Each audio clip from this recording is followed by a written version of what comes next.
Viewers, tonight on India Up Front, you will listen very, very carefully to me. Just like last night, we will dive deep into the unseen Kashmir files.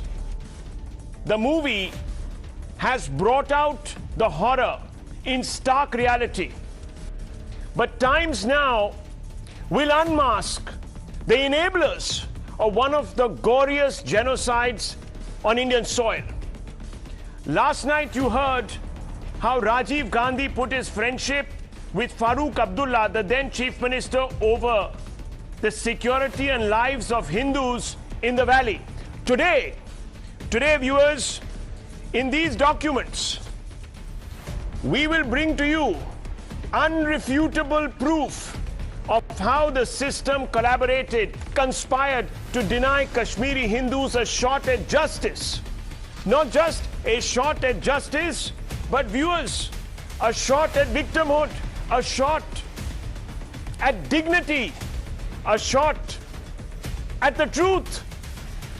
A day after the disclosures about Rajiv Farooq Axis, the Prime Minister today referred to the cover-up. You tell us, General Bakshi, you were there.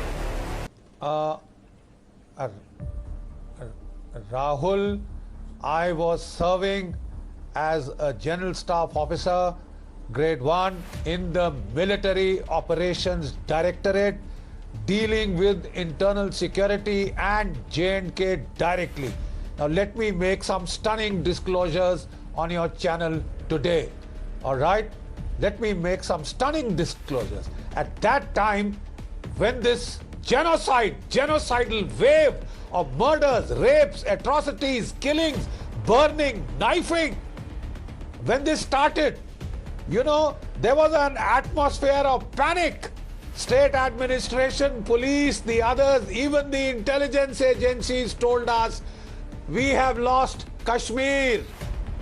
Are you listening? Yes. We have lost Kashmir. Thank God for one man. You know who that man was? General V.K. Sharma, Chief of the Army Staff, who told the government, my army is there. The army is there. We will not let go of Kashmir. You know, but a whole lot of people in the then Congress government said, oh, we can't save the Pandits, let them get out. And now we must put wool over the eyes of the Indian people. You know, we don't want rioting in the rest of India. It's a secular country, you know. So what happens if a whole lot of 4-5 lakh people have to be driven out of their homes in the biggest ethnic cleansing, in the biggest genocide in recent 20th century history? It is worse than what happened in Yugoslavia. And Milovan, Slovak and the others were held up for war crimes. For war crimes. You know, Milovan, that gentleman was taken over the coals. They were all the Yugoslav officials. Slobodan Milosevic was taken over the coals for war crimes. No less. Here the state government, the police administration, I'm sorry, even the intelligence agencies were in panic. Because the people who were helping them the most were the Kashmiri Pandits. They were doing their patriotic duty. Well, let me tell you. What did they get for that? A slaughter, rapes, murders, massacres. You're right. And then the government looks the other way.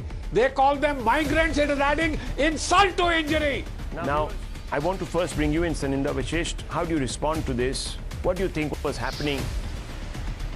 Rahul, I am an eyewitness.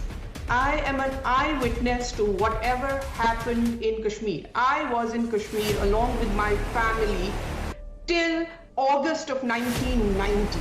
This happened in front of my eyes. I'm an eyewitness. I saw January 19th. I saw March 1st. I saw my school bus was kidnapped. I have seen all these incidents in front of my eyes. And then the ecosystem that the Prime Minister talked about, let me tell you how factually, how I saw that ecosystem work in front of my eyes. When I was being as an eyewitness, When we moved to Delhi in when we just couldn't stay in Kashmir anymore, my mother had tried not to go in March 1st is when hordes of people had left by March 1st. We still stayed there because we had no source of income outside Kashmir.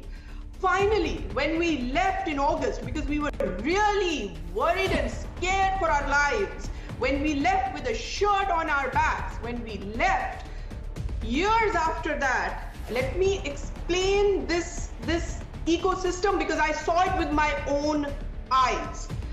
Years later, I went to St. Stephen's College. I'm a student of St. Stephen's College.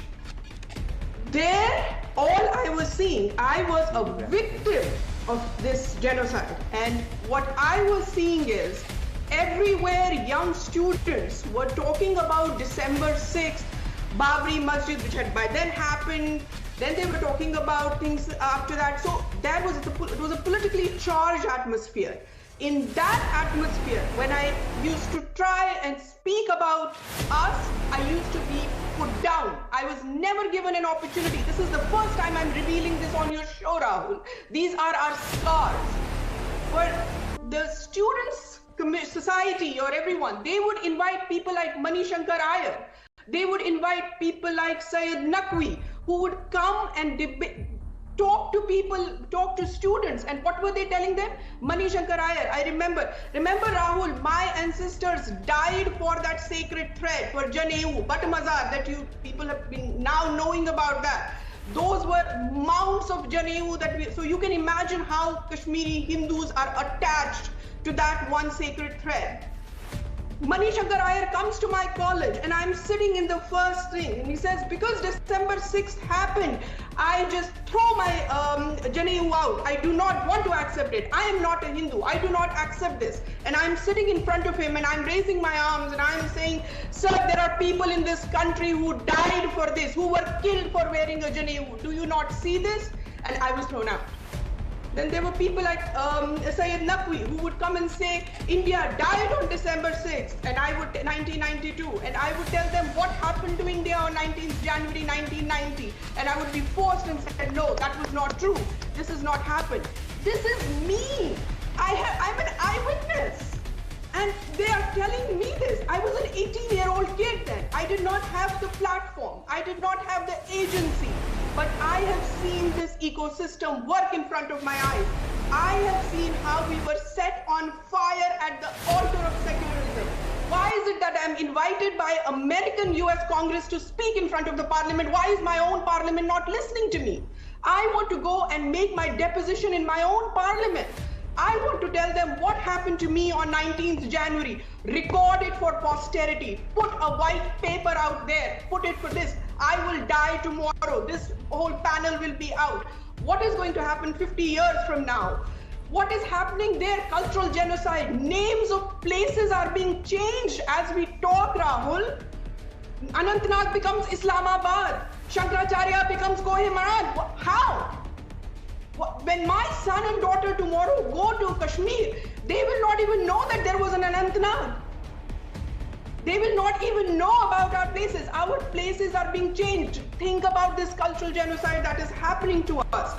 Panun Kashmir has been at the forefront of this, and they have been talking about it since 1991. And it's only today that you've gotten these documents out. It took 32 years. Rahul, we were not heard not because we were silent. We were not heard because there was a cover-up of not hearing us. Wants to come inside, Deepak.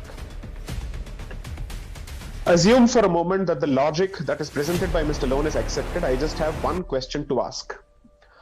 How many Muslim families have completely left Kashmir and have become internally displaced citizens at par with the Hindus? Let him finish. I have to be allowed to finish my point, please. Second, every time there is a riot in any other part of the country, every state government, whether it's a minority or majority, or particularly if it happens to be a minority, makes an extra effort to ensure that nobody is permanently displaced, whether it's Gujarat or Maharashtra or any other place for that matter.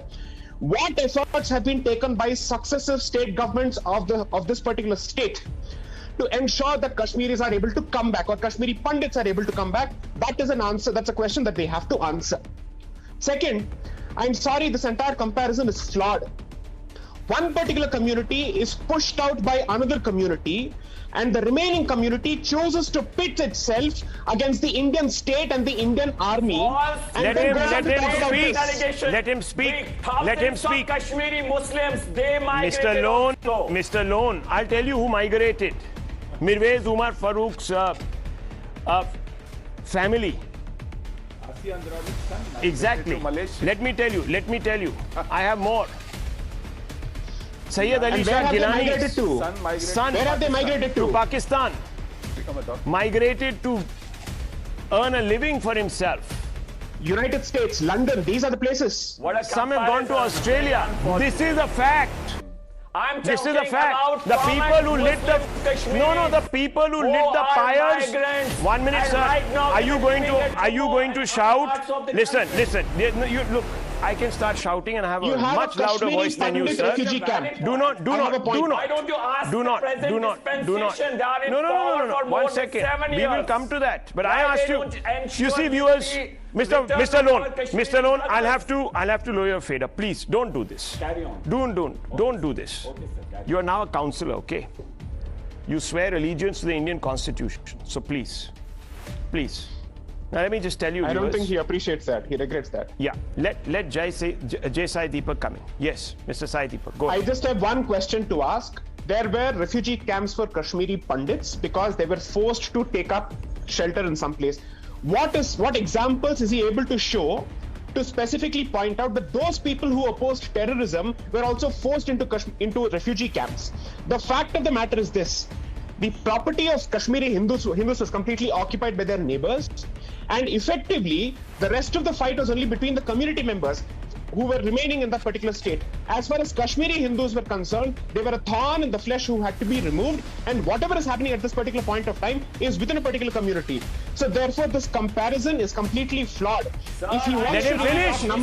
Let him finish. Let him finish. Let him finish. If he really wants Let to him talk finish. numbers. Let him finish. That is the law. Let him finish. You go and take Let him finish. Okay, I'm counting till 3, and we're going to lower your fader. 1, 2, 3. Lower his fader. If he's not going to behave, if he's going to terrorize us here on this panel by shouting, we will lower his fader.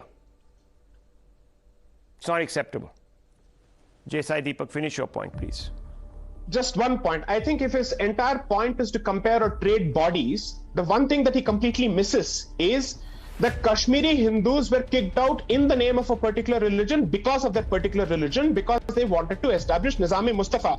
Therefore, you can't evade this particular point by simply saying we too have lost lives. The point is, you have not lost lives because you were Hindus. You lost lives because at the end of the day, you were seen as impediments by the terrorists. But as far as Hindus were concerned, they were kicked out for being Hindus. That is the central point that nobody wants to talk about. So this comparison on the basis of numbers completely misses the ethnic nature and the religious nature of this genocide that was committed. So let's be clear about this. Nobody was asking for a secular Republic of Kashmir. They were asking for Nizam-e-Mustafa. It has its own connotations which are religious in nature. This cannot be refuted. This is the fact that they're trying to obfuscate completely on the basis of numbers that have been lost. Please do not deny the fact that this may have been political, but that's secondary. This may have been economic, that may be secondary, but this was primarily religious, and that has been the case for several centuries.